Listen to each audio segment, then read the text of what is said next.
Waxman explicaba que la fe genuina no es solo creer en Cristo para ser salvo, sino creer en Cristo como vida suficiente cada día. Es confiar que, incluso cuando yo fallo, su vida no ha fallado. Que cuando yo no entiendo, su sabiduría me guía. Que cuando yo no puedo, su poder se perfecciona. Esta fe no grita, no se agita, no se exalta. Esta fe descansa. Y cuando la fe descansa, el alma se somete. Ya no lidera, ya no empuja, ya no domina. Aprende a esperar. Aprende a callar. Aprende a obedecer. Este es el resultado más glorioso de vivir desde el espíritu. El alma, que antes era un tirano, se convierte en sierva. Ya no decide, sino que coopera.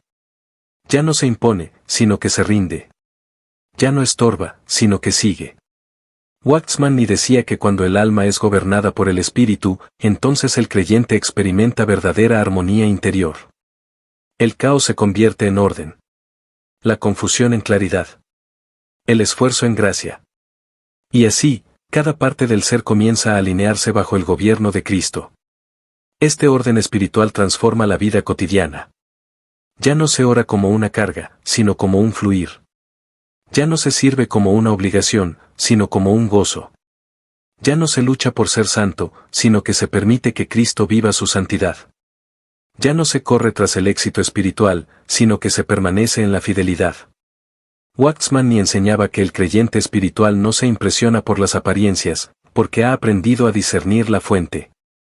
No busca los aplausos del alma, sino la aprobación del espíritu.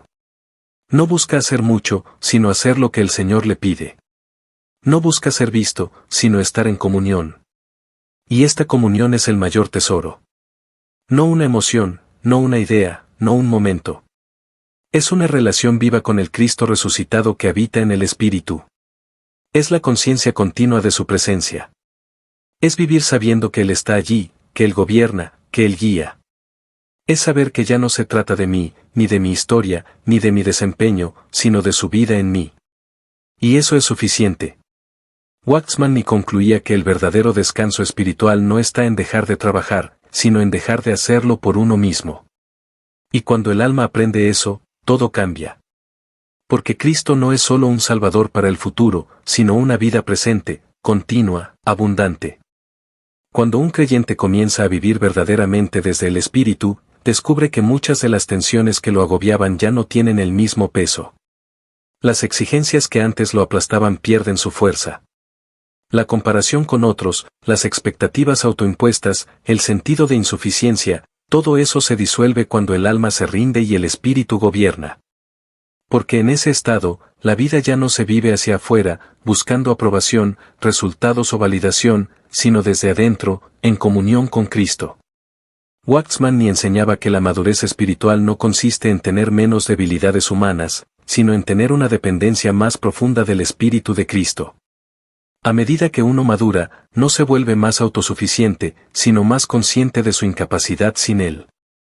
La madurez espiritual, entonces, es la manifestación de la vida de otro, no el refinamiento de la vida propia. Este principio revierte completamente la lógica del alma. La lógica del alma dice, si soy fuerte, Dios me usará. Si soy competente, Dios me aprobará. Si soy constante, Dios me bendecirá. Pero la lógica del Espíritu, que es la lógica de Dios, dice, cuando soy débil, entonces soy fuerte. Segunda carta a los Corintios capítulo 12 versículo 10. Porque en esa debilidad, Cristo puede vivir en plenitud. Waxman afirmaba que muchos creyentes no progresan espiritualmente porque aún están intentando mejorar su alma, en lugar de permitir que la vida del Espíritu fluya. Es como tratar de limpiar un río desde la superficie, sin atender la fuente. No se trata de pulir el alma, sino de gobernarla desde el Espíritu. Esto no significa que la voluntad, las emociones y la mente no tengan valor. Sí lo tienen, pero solo cuando están sometidas al Espíritu. La voluntad puede decidir por Cristo, la mente puede entender las cosas del Espíritu, las emociones pueden responder al amor de Dios. Pero si están en control, desviarán. Waxman enseñaba que la mente puede ser tan peligrosa como el pecado cuando intenta entender la vida espiritual sin haber pasado por la cruz. Muchos quieren comprender antes de creer. Pero el orden divino es inverso, primero se cree, luego se comprende. Primero se vive por fe, luego se ve fruto. El alma dice quiero controlar, el espíritu dice quiero confiar. Y solo uno puede tener el trono. Por eso, el proceso de Dios en la vida del creyente es reducir el alma para que el espíritu crezca. No se trata de eliminar el alma, sino de dejar que el espíritu la gobierne. Y eso solo ocurre cuando hay un trato profundo con la cruz. La cruz no solo toca el pecado visible, sino también el yo piadoso.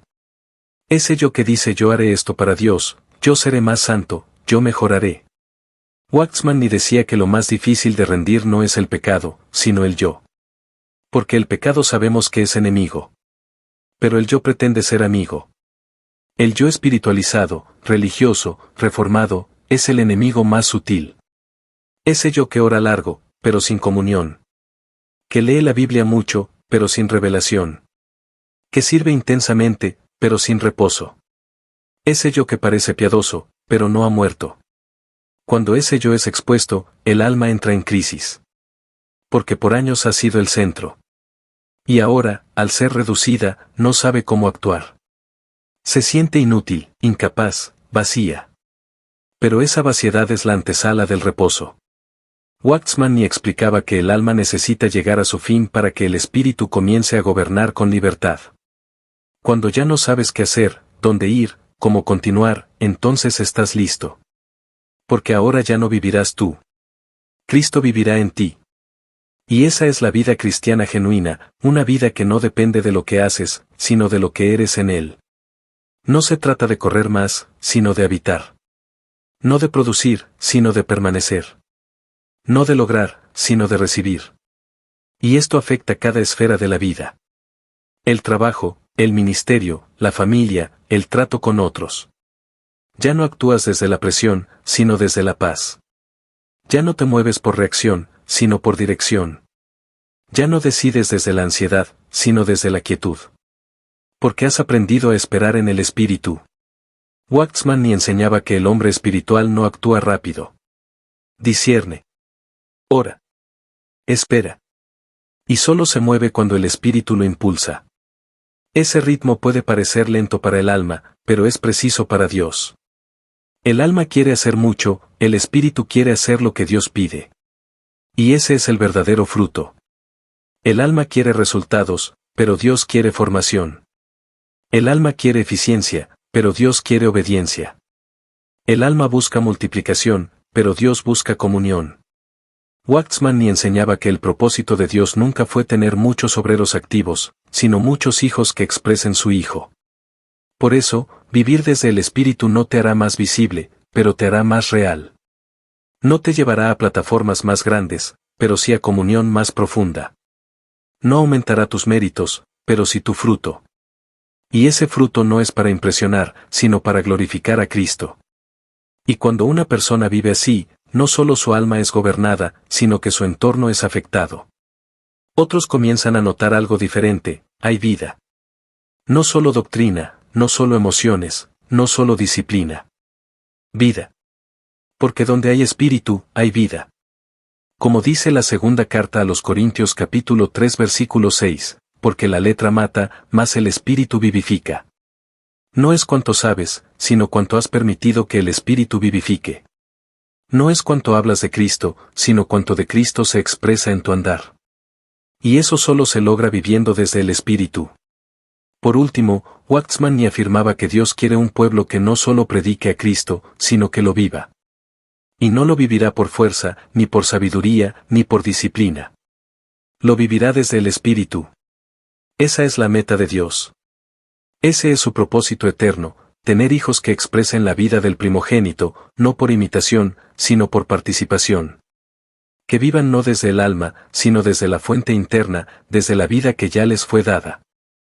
Cuando un creyente entra en la experiencia sostenida de vivir desde el Espíritu, comienza a comprender que el reino de Dios no se edifica con manos humanas ni con estrategias de la mente, sino con la expresión orgánica de la vida de Cristo. Ya no ve la vida espiritual como una serie de normas externas que debe cumplir, sino como un organismo vivo que se manifiesta desde dentro hacia afuera. Waxman ni enseñaba que el verdadero servicio a Dios no parte del deber, sino del fluir. Y ese fluir es Cristo en nosotros, Cristo como vida, Cristo como dirección, Cristo como fuerza, Cristo como todo. Mientras el alma intenta servir a Dios con sus propias capacidades, el espíritu espera el mover interior de Cristo. No es pasividad, es sensibilidad. No es inactividad, es sujeción. El que ha sido conquistado por el espíritu ya no vive por iniciativa propia, sino por obediencia a la vida que mora en él. Esto cambia radicalmente la manera en que se vive, se trabaja, se sirve y se responde a la voluntad de Dios. Las palabras se vuelven más precisas, más sobrias, menos innecesarias. Las reacciones se tornan más suaves, más lentas, más espirituales. La vida interior se fortalece y comienza a gobernar sobre los impulsos naturales. Porque el alma no desaparece, pero ya no tiene la última palabra. Ya no es el alma la que guía, sino el espíritu. Y cuando el espíritu gobierna, hay reposo. Ya no se vive corriendo detrás del cumplimiento de expectativas religiosas, sino caminando bajo la sombra del Omnipotente. Como dice el Salmo capítulo 91 versículo 1, el que habita al abrigo del Altísimo morará bajo la sombra del Omnipotente. Ese habitar no es físico, es espiritual. Es morar en Cristo. Y morar en Cristo significa vivir desde el Espíritu. El creyente que vive desde el alma siempre está movido por emociones variables. Si siente gozo, canta. Si siente tristeza, se encierra. Si experimenta culpa, se esfuerza más. Si percibe una emoción intensa, cree que es el Espíritu. Pero el Espíritu no se guía por emociones. Se guía por la verdad. Waxman ni enseñaba que el creyente maduro no se deja arrastrar por lo que siente, sino por lo que sabe en el espíritu. Puede que la emoción no esté, pero la paz lo confirma. Puede que el gozo no se manifieste en risas, pero hay una estabilidad inquebrantable. La vida espiritual no está atada a los altibajos del alma, sino a la firmeza de la vida de Cristo en el espíritu. Por eso, aunque por fuera haya tempestades, por dentro hay descanso. Aunque el cuerpo esté débil, el espíritu se renueva cada día. Y este descanso no es el de la inactividad, sino el de la dependencia. Es vivir sin ansiedad, sin apuro, sin presión humana. Es hacer lo que hay que hacer, pero en la gracia que Dios da. Waxman ni afirmaba que el hombre natural trabaja por rendimiento, pero el espiritual trabaja por dependencia. El natural dice haré más para Dios. El espiritual dice no haré nada que el Señor no me indique.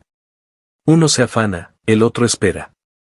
Uno actúa desde el impulso, el otro desde la comunión. Uno quiere avanzar por fuerza, el otro solo avanza por obediencia.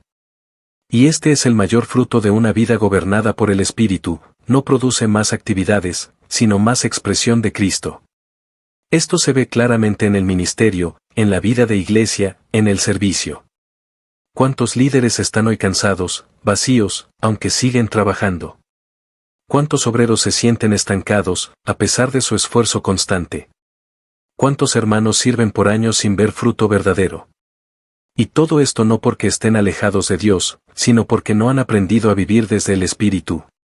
Waxman ni decía que el ministerio que no fluye del Espíritu es obra muerta, aunque sea bien intencionada. Es madera, heno y hojarasca, como afirma la primera carta a los Corintios capítulo 3 versículo 12. Porque lo único que permanece es lo que ha nacido del Espíritu, lo que ha sido generado por la vida divina. Lo demás se desintegra con el tiempo. Por eso es tan vital volver al punto de partida, Cristo, nuestra vida. No nuestro ayudador. No nuestro ejemplo. No nuestro maestro solamente. Sino nuestra vida. Cuando Cristo es la vida, entonces todo toma otro significado. La oración ya no es un deber, es una comunión. La palabra ya no es un manual, es un alimento. El servicio ya no es una carga, es una expresión. La iglesia ya no es una organización, es un cuerpo vivo. Porque la vida no viene de mí, sino de Él. Y si Él está viviendo en mí, entonces puedo amar sin esfuerzo, perdonar sin calcular, servir sin agotarme, caminar sin detenerme. Waxman ni enseñaba que cuando la vida del Señor fluye, todo lo demás encuentra su lugar. La mente se aclara, las emociones se ordenan, la voluntad se fortalece. No porque el alma haya sido destruida, sino porque ha sido redimida, gobernada, subordinada. Pero este gobierno no se logra una sola vez. No es un momento, es un camino. El alma siempre quiere volver a tomar el trono. Siempre quiere liderar. Siempre quiere opinar, decidir, actuar. Y por eso el creyente debe vivir en la cruz. La cruz no es un evento que ocurrió una vez en la historia, es una experiencia diaria que mantiene el alma sometida al espíritu.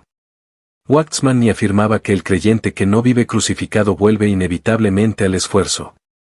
Deja de vivir por Cristo y empieza a vivir para Cristo.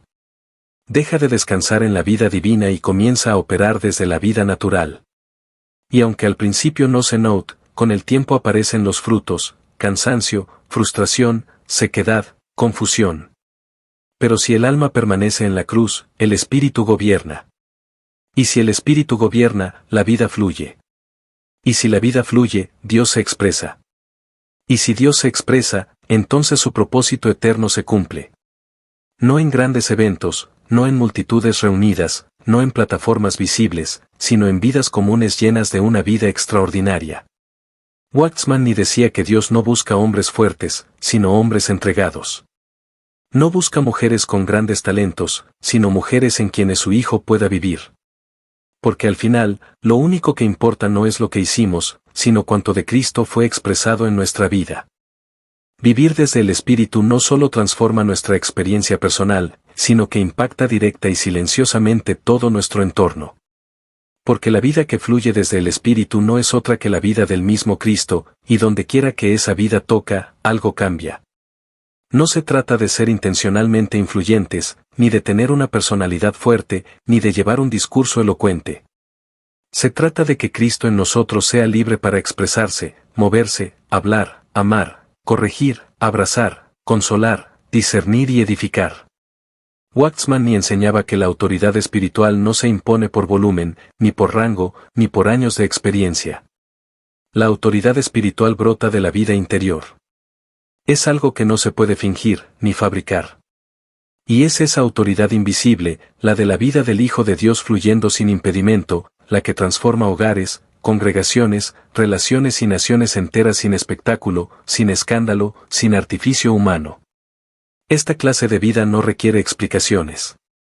No necesita defenderse. No necesita justificarse. Porque habla por sí misma. Y no por el alma, sino por el espíritu. Es como cuando Pedro y Juan, siendo hombres sin letras y del vulgo, hablaron con tal claridad y denuedo que los gobernantes se maravillaban, y reconocían que habían estado con Jesús. Hechos capítulo 4 versículo 13. No fue por su nivel académico, ni por su oratoria, sino por la vida que se había fusionado con Cristo. Y es esta vida, no una conducta religiosa, la que el mundo necesita ver. Waxman afirmaba que la vida espiritual verdadera no se propaga por imposición, sino por impartición. Se transmite porque es real, no porque sea lógica. Porque no es una idea que convence, sino una persona que vive en nosotros. Y aquí es donde muchos se frustran, quieren producir frutos sin haber aprendido a permanecer. Desean que otros vean a Cristo en ellos, sin haber renunciado aún al control del alma. Pretenden impactar a su familia, a sus amigos, a su congregación, sin haber permitido que el Espíritu gobierne sus decisiones, su tiempo, sus palabras. El resultado es un cristianismo lleno de actividades sin dirección, de palabras sin unción, de intenciones sin poder. Pero cuando uno vive desde el Espíritu, el fruto aparece sin necesidad de presionarlo. Porque como enseña el Evangelio según Marcos capítulo 4 versículo 28, la tierra da fruto por sí misma, primero hierba, luego espiga, después grano lleno en la espiga. Este por sí misma no significa sin Dios, sino sin esfuerzo humano. Es la obra silenciosa de una vida interior que no necesita empujones del alma para manifestarse. Waxman insistía en que la mayor trampa del enemigo no es el pecado abierto, sino el esfuerzo religioso que reemplaza la vida del espíritu. Porque cuando el cristiano se acostumbra a hacer cosas para Dios sin pasar tiempo en comunión con Dios, puede seguir operando externamente incluso después de haberse desconectado espiritualmente. Sigue hablando, sigue sirviendo, sigue haciendo, pero la vida se ha detenido. Y el peor engaño no es dejar de servir, sino seguir haciéndolo en la carne, creyendo que aún hay vida. Por eso, el regreso al espíritu no es un lujo para los místicos. Es la única forma de permanecer en la voluntad de Dios. Todo lo demás es desvío, distracción, o incluso rebelión encubierta bajo apariencia de piedad. Entonces, ¿qué es lo que el espíritu busca? No busca performance. Busca disponibilidad. No busca actividad. Busca expresión. No busca sacrificios externos. Busca comunión interna. Y esta disponibilidad comienza cuando el alma se somete sin reserva. Cuando ya no tratamos de hacer lo correcto, sino de permanecer conectados. Waxman ni enseñaba que el alma no puede producir obediencia verdadera. Solo el espíritu puede. Porque solo desde el espíritu hay acceso directo a la voluntad de Dios.